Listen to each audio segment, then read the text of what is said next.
What is up, Nets fans? Welcome to another live edition of the Brooklyn Buzz. I'm your host, Nick Fay. No Jack Manuel today, but two regular guests on the show, Will Jackson, Corey Waldron. Guys, how we doing today?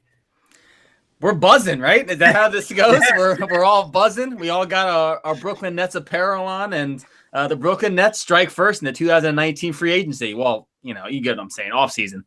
Man, I'm excited. I was not expecting something this early in the offseason. I mean, we're 2 weeks away from the draft. The finals aren't even over yet. But all of a sudden, Sean Marks just kicks off the NBA offseason again, and the Nets are just right back in to the free agency mix.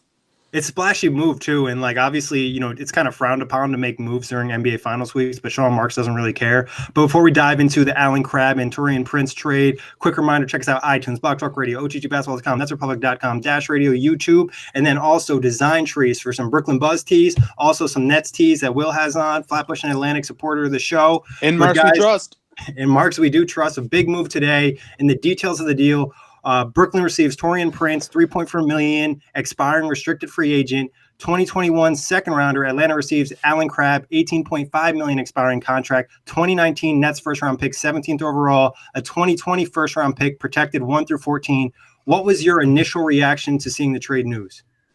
I mean, for me, I was like, holy shit. I mean, here we go. Like you just mentioned, Nick, you don't normally see these kind of deals being made during the NBA Finals. Like, it's just one of those unspoken rules, but you got to make deals happen. And Crabbe-Prince, I've been a fan of. We mentioned him on the NBA Outlet a few times as the guy from the Atlanta Hawks. We'd like to possibly have seen Moon at the deadline because he's a little bit versatile, can do a little bit of everything. And the Brooklyn Nets get him. They get rid of the it's terrible. Allen Crabbe, the terrible Allen Crabbe contract. You ship off 2 first-round picks, but you're looking at the win now scenario. You opened up a max slot, and then ding, ding, ding, the dinner bell's here. What free agent is coming to Brooklyn? Yeah, I mean, awesome. I mean, I tweeted out a few weeks ago that whenever Woj or Shams tweet out something that starts with the Brooklyn Nets, I have a mini heart attack. So when I saw the Brooklyn Nets and the word trade in the same sentence during the NBA Finals, I just freaked out. I mean, first off, it's a great deal for both sides because now the Hawks have 3 top 20 picks in this year's draft, so they can get something going. But for the Nets, I mean, look, Prince is an amazing piece. I'm excited to see what Kenny Atkinson can do with him. But we cleared up $18.5 million in cap space, and that's really the biggest part of this trade in my eyes because we all know the free agent rumors about free agents coming to Brooklyn this year. And I mean, just as a Nets fan, you can't be more excited than this.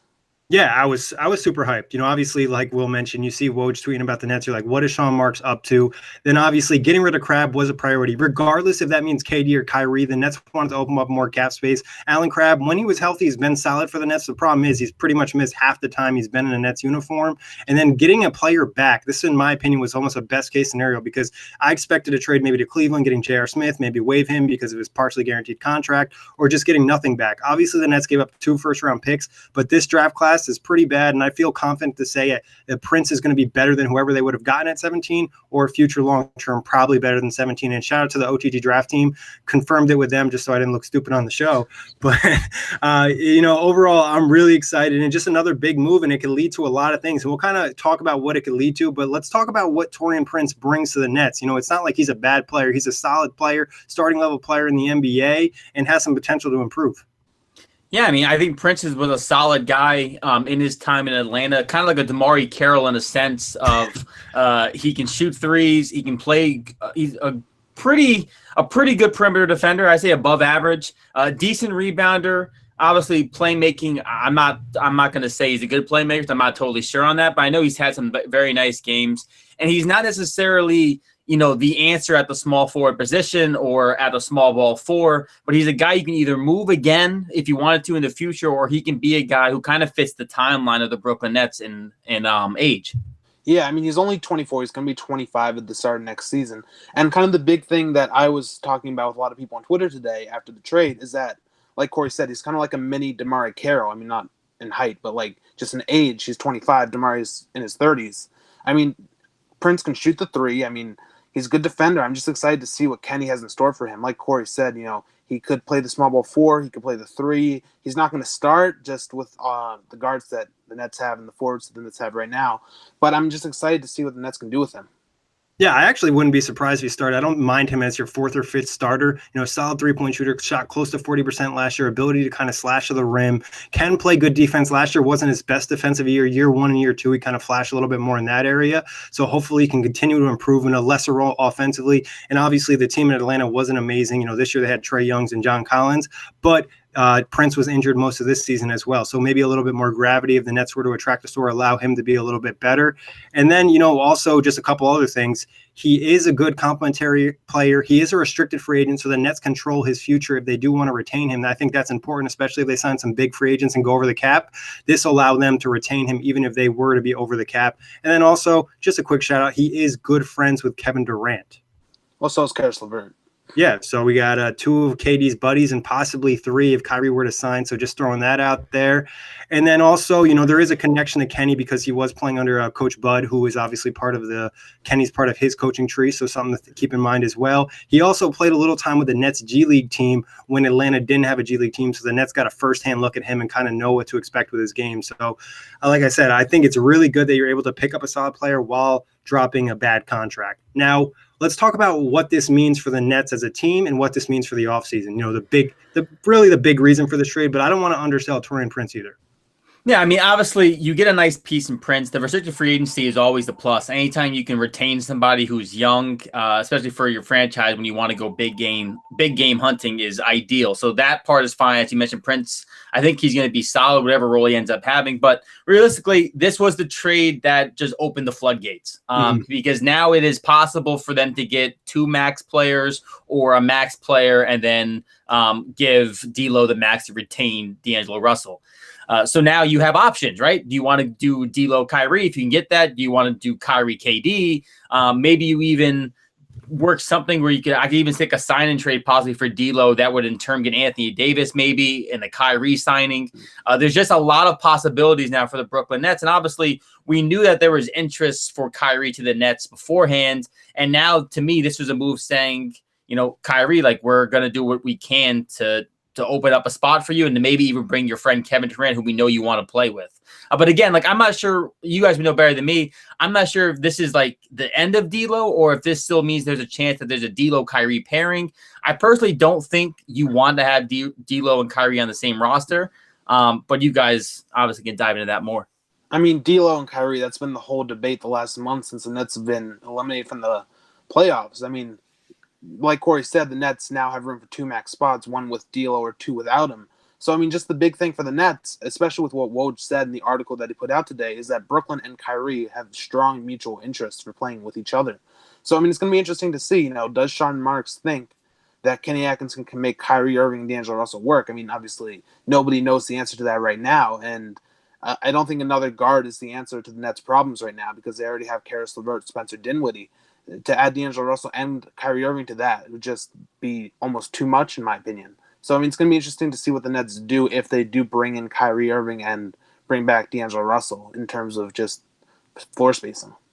Yeah, I think the chatter has been, like Will mentioned, the recent weeks, a lot of Kyrie and D'Lo. But the last few days, it seems like the Kyrie KD rumors have kind of increased, and that makes you feel a little bit more confident, especially with all the interest you've gotten from Kyrie and the Nets. Reports of him being in Brooklyn. I know there was conflicting reports that he was at the 40-40 club last night with Karis LeVert, Jared Dudley, Theo Pinson, and Alan Williams. So if that's true, obviously meeting with Karis LeVert is pretty big. But I'm not really sure. But what I do know is that regardless, for the Nets to make a big move this year, they needed to drop Allen Crabbe, and they did that. Does that mean retaining D'Angelo Russell and maybe signing another player like Jimmy Butler? Does that mean D'Lo and Kyrie? Does that mean KD and Kyrie? Whatever it may be, this is the move you had to make opportunities available. Obviously, trading 2 draft picks is still pretty big, obviously, for a franchise that still has nightmares about the Boston trade. But like I talked about, this draft class isn't very good. Next year's pick, it is what it is. It's protected 1 through 14. If they make the playoffs, have a solid run, they're not really going to care about losing that. So what it does for me, in my opinion, just opens up the possibilities of the offseason.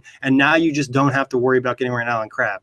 There wasn't concern because there's only so many teams that could take out a contract like that and then give you something small and back. Like they got rid of Allen Crabbe's 18.5, Taurean Prince is only 3.4, so they're saving $15.1 million on the books right there. Obviously, they have to renounce other guys, being D'Lo, wherever it may be, depending on who they sign. So I think this move, what it does is just open up the opportunities. And a lot of the reports from Brian Windhorst and Woj have been, the Nets are really confident in the moves they're going to make this upcoming offseason. And this kind of signifies that because, you made this move really early. Like, it's not like this is June 29th. This isn't draft night. This is June 6th. Like, it's a really early trade, and you're feeling confident. And obviously all the reports are coming out that kind of support the Nets' confidence.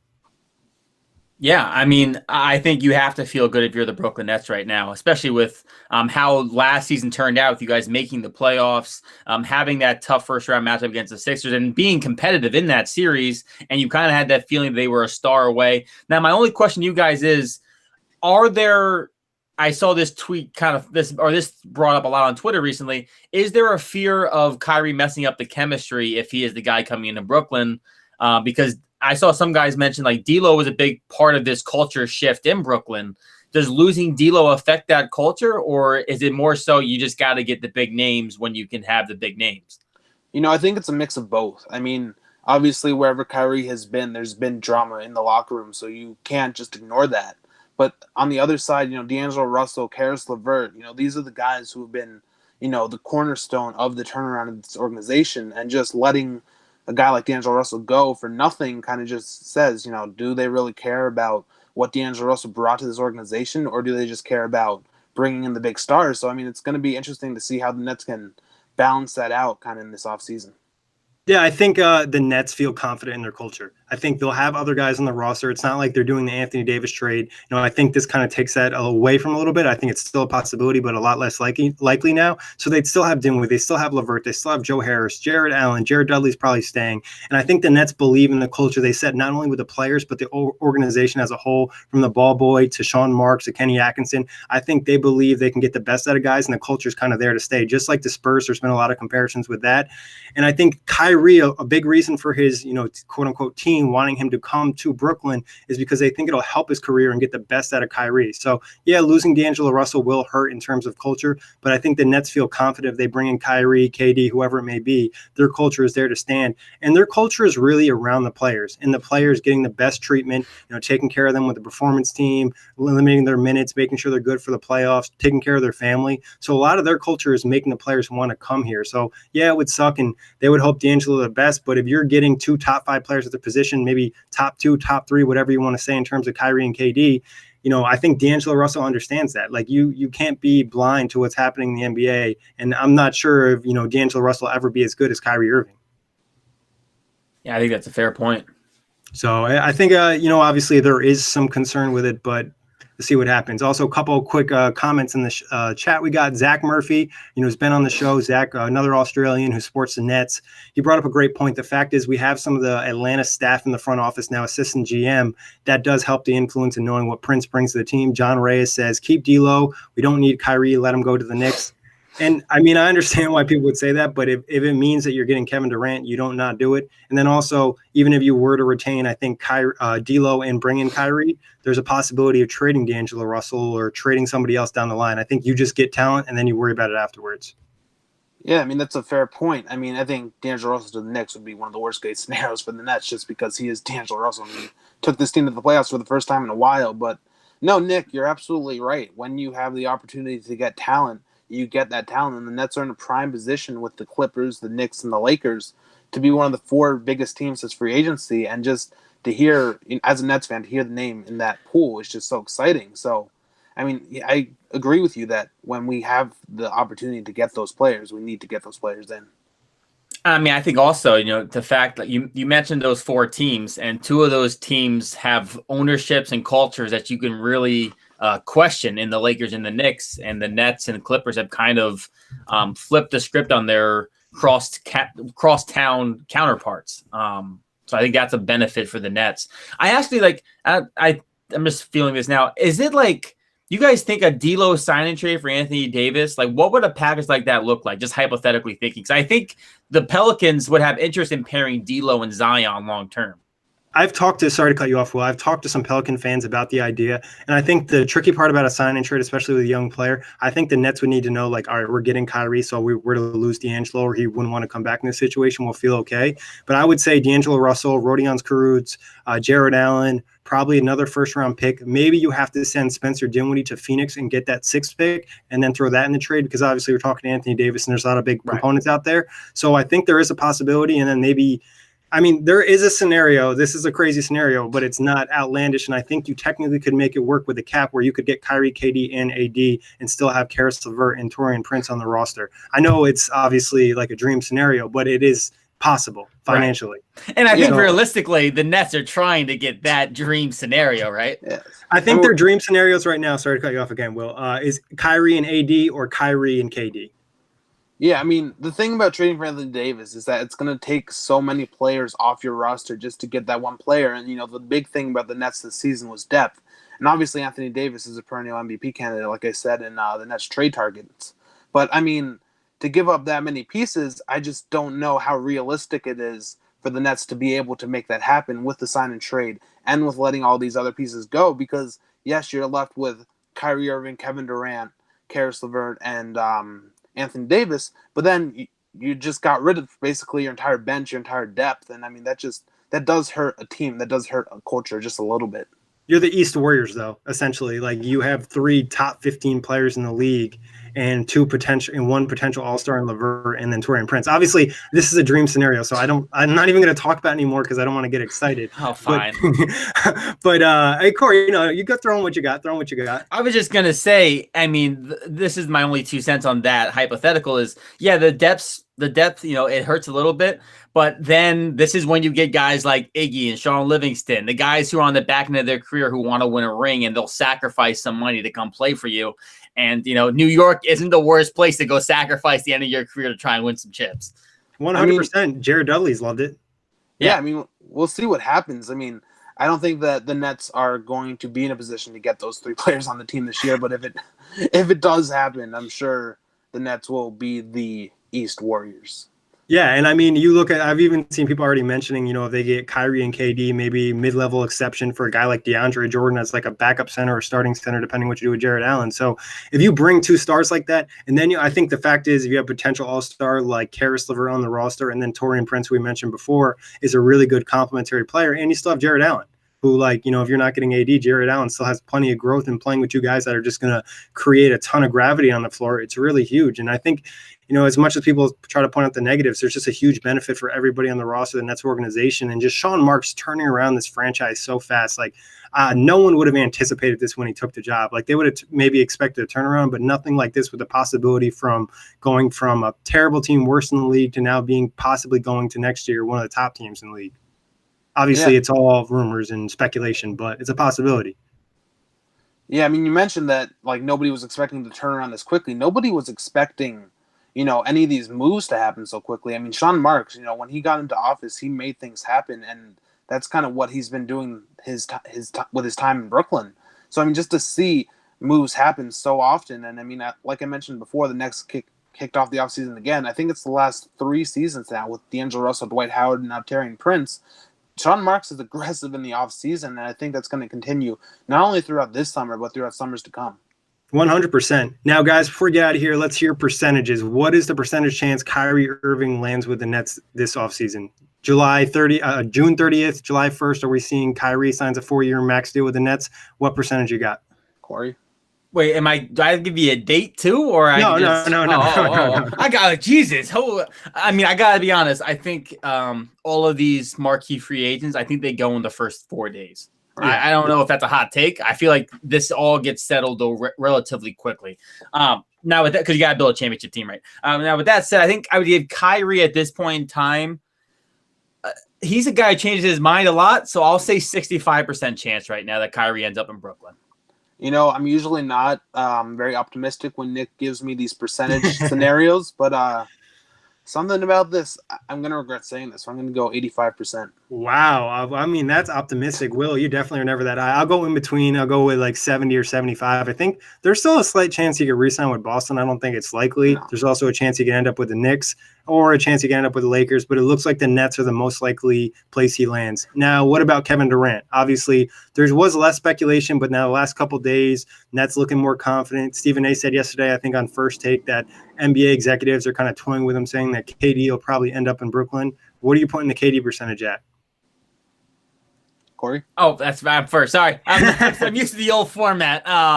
50%. I say it's a coin flip. I think it's a coin flip. I could come over there and hug you right now. I honestly think it's a coin flip between Brooklyn, and I honestly would have to say if the Warriors win, then they're out. But if the Warriors lose, I think it's a toss-up between Brooklyn and Golden State. So I think there's something that you would want to like prove. I know you're saying Brooklyn and Golden State, but something about the Knicks, I feel like that's just where he's going to end up. I mean, obviously the Nets have Karis LeVert, the Nets would have Kyrie Irving in this scenario, but I don't see it happening. I'm going to go 35% that Kevin Durant is the net next season. So if they land Kyrie, I'm going to put my percentage at like 60. If they do not get Kyrie, it drops more to like that 35. So I think Kyrie is the deciding factor here. And like we mentioned, LeVert, Prince having a relationship. I just don't see the intrigue going to the Knicks if Kyrie wasn't there. Like, who else is going to go there with him? Who else? Rubio. Davis. Yeah. Ricky Rubio. That's what the Knicks would have to do. They'd have to go all in on the Anthony Davis trade and make that happen. But the weird thing is, if they were going to do that, you think you'd have more, talk about that possibly happening now. So I don't really see KD going to the Knicks and signing with like Jimmy Butler or like Kemba Walker. Like, he wants to play with an elite talent. Not saying Jimmy Butler isn't one, but I'm not sure how that relationship really is. I'm fully prepared for upset Knicks and Laker fans all summer. Oh, yeah. Knicks fans have been in my mentions for months now. I'm just excited to see what actually happens. Talk is talk, but I don't believe anything until I see the Photoshop paper. Photos eventually fade. I guess they do. Any final thoughts or questions you guys want to throw out there before we hop off? Corey? Keep buzzing. Keep buzzing. Yeah, I mean, in Marks we trust. And Marks we trust. Obviously, Corey, Will, great show with you. We'll be actually dropping some more buzzes over the weekend and next week. Jack was supposed to hop on tomorrow. We'll probably talk about this a little bit more in depth and talk about some other rumors that'll probably pop up between now and then. As always, appreciate everybody checking us out. iTunes, Blog Talk Radio, OTGBasketball.com, Netsbook.com, Dash Radio, and YouTube. Also head to Design Tree for some Brooklyn Buzz and some Nets gear.